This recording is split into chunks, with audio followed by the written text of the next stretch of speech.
9 लोगों के साथ कभी भी दुश्मनी मत कीजिएगा। 9 लोगों के साथ 9 लोगों के साथ कभी भी विरोध मत कीजिए। वे 9 लोग कौन हैं? पूरा लिस्ट बता रहे हैं 4थे श्लोक में। सबसे पहले कहते हैं शस्त्री। यदि किसी के हाथ में शस्त्र हो और हमारे हाथ में शस्त्र न हो तो ऐसे शस्त्री के साथ कभी भी विरोध ना करें, क्योंकि वो तो तुरंत घोड़ा दबा देगा। वो शस्त्री कहे कि तुम गधे हो, हाँ भाई गधे हो, क्योंकि गधे को भी बाप बनाना पड़ता है? तो शस्त्री से, चाणक्य पंडित ने नीति शास्त्र में भी लिखा है, शस्त्री प्रमेदी नृपति शठो वैदो धनी कवि बंदी गुणित अति ख्यातम वर्भिन विरुद्धत्यताम। इन लोगों से विरोध नहीं करना चाहिए। आप सब लोग इसे याद रख लीजिएगा। मैंने माता जी को इसलिए आगे बुलाया क्योंकि लास्ट में उनका नाम आ रहा है। तो सबसे पहले शस्त्री, जो जिसके हाथों में शस्त्र हैं उनसे विरोध ना करें, कभी भी चला देगा। दूसरा, मर्मी।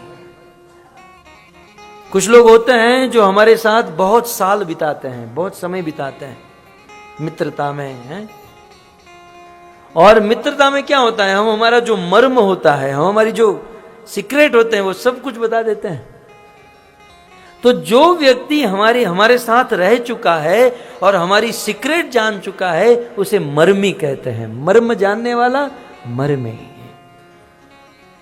तो जो हमारा मर्म जानता है, जो हमारा पास्ट जानता है, जो हमारे साथ निकट अंतरंग पार्षद है, उनसे कभी भी विरोध नहीं करना चाहिए, नीति कहती है।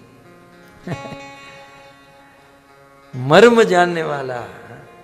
अब ये मनहर मेरे से कभी विरोध करेगा क्योंकि मर्म जानता हूं उसका, उसके मोबाइल में क्या क्या है मैं सब जानता हूं। मर्मी। तो मर्मी से कभी विरोध नहीं करना चाहिए क्योंकि मर्मी अपना मर्म। जैसे विभीषण के साथ रावण ने दुश्मनी मोड़ ली और विभीषण ने राम को जाकर बता दिया कि रावण को मारने का एक ही प्लान है, उसके नाभि में अमृत कलश है, उसे सुखाओ तब मरेगा। मर्मी।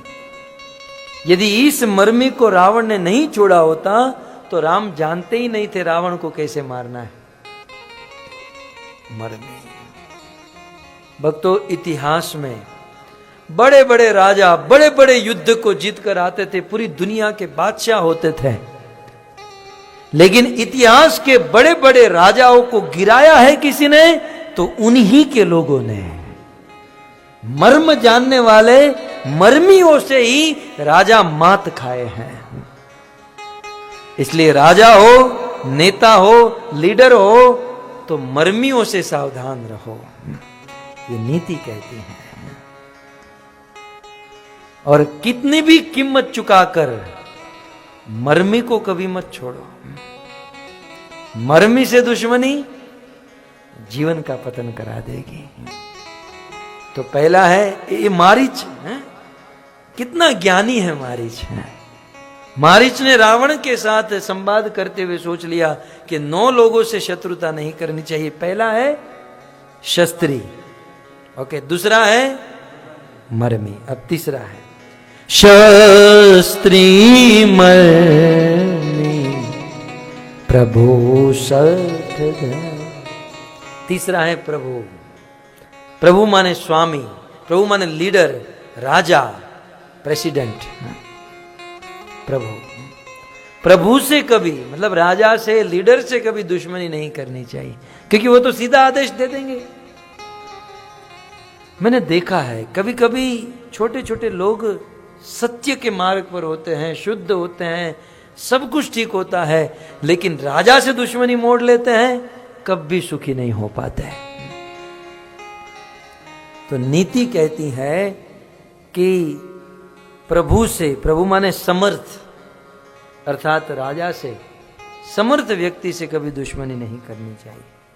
वो जीवित नहीं छोड़ेंगे। कितने हुए? 3। चौथा है शर्ट। ये मुझे चौथा पॉइंट तो बहुत अनुभव हो चुका है। जो शर्ट है, जो मूर्ख है, उनसे कभी दुश्मनी नहीं करनी चाहिए। हमारे गुरुदेव कहते हैं कि बुद्धिमान से दुश्मनी अच्छी है, मूर्खों से दोस्ती करो उससे अच्छा है किसी बुद्धिमान से दुश्मनी कर लो।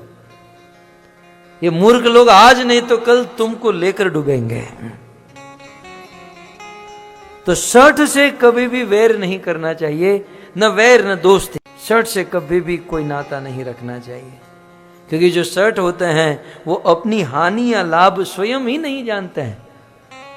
वो यही नहीं समझ पाते कि इसमें मुझे हानि है या लाभ है, लॉस है या प्रॉफिट है। तो शर्ट 4। 5वां है धनी। धनी के साथ कभी पंगा नहीं लेना चाहिए। यदि चैन से जीना चाहते हो, शांति से भजन करना चाहते हो, तो धनी से कभी भी दुश्मनी नहीं मोड़नी चाहिए, क्योंकि धनी धन देकर खरीद लेगा, कानून को खरीद लेगा, सबको खरीद लेगा।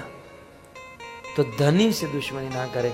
और जब समाज में जब झगड़ा होता है तो लोग धनी का ही सपोर्ट करते हैं, धनी के ही पक्ष में चले जाते हैं। वो तो खरीद सकते हैं आदमी को।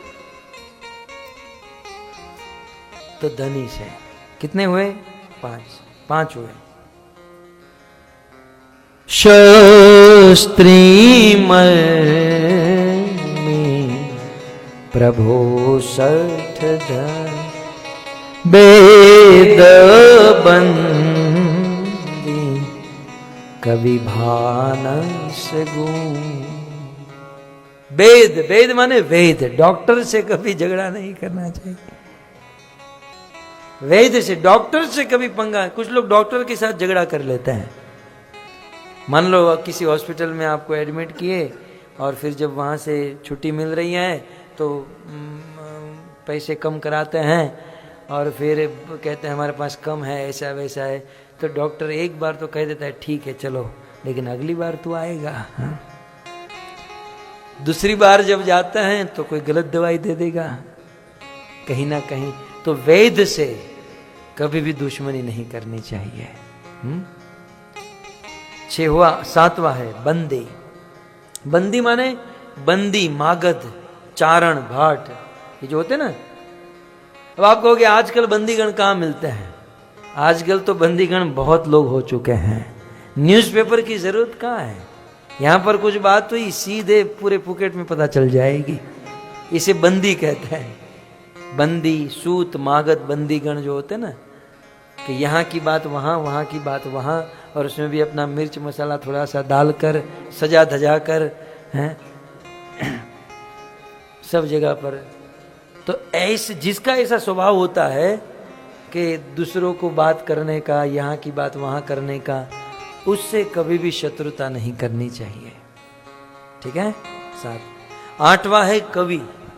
कवि से कभी दुश्मनी नहीं करनी चाहिए। कवि जो है संसार में अपकीर्ति फैला देंगे। कवि से कभी दुश्मनी नहीं करनी चाहिए। कवियों में आप वक्ता को समझ सकते हो। कवियों में थोड़े बहुत वक्ता आ जाते हैं। किसी वक्ता से दुश्मनी कर ली तो माइक तो उसके पास ही है, वो तो जहां जाएगा वहां बोलता रहेगा, है ना। तो कवियों से दुश्मनी नहीं करनी चाहिए। 8 और 9वां है भानस गुनी। भोजन बनाने वाले से कभी दुश्मनी नहीं करनी चाहिए। भानस गुनी, भानस गुनी अर्थात पाकशाला। अमर कोश में भोजन बनाने वाले के लिए, लाल बाबू आए ना, भोजन बनाने वाले के लिए 7 शब्द का इस्तेमाल हुआ है। जैसे हम कुक कहते हैं ना, इंग्लिश में कुक कहते हैं, और हिंदी में क्या कहते हैं? रसोइया, महाराज। तो इसके एग्जैक्टली संस्कृत में क्या कहते हैं? सूपकार। एक सूपकार, दूसरा है बलू, तीसरा है आरालिक, चौथा है आंधसिक, 5वां है सूद, 6वां है औदनिक और 7वां है गुण। तो तो भानस गुणी माने भोजन पकाने वाला। भोजन पकाने वाले से कभी शत्रुता नहीं करनी चाहिए, फिर चाहे पत्नी हो चाहे कोई बाहर का हो। अब पत्नी से दुश्मनी की तो बैंगन की सब्जी ही बनेगी या करेले की सब्जी बनेगी। तो इस प्रकार से मारीच अपने मन में सोचता है कि 9 लोगों से दुश्मनी करना ठीक नहीं।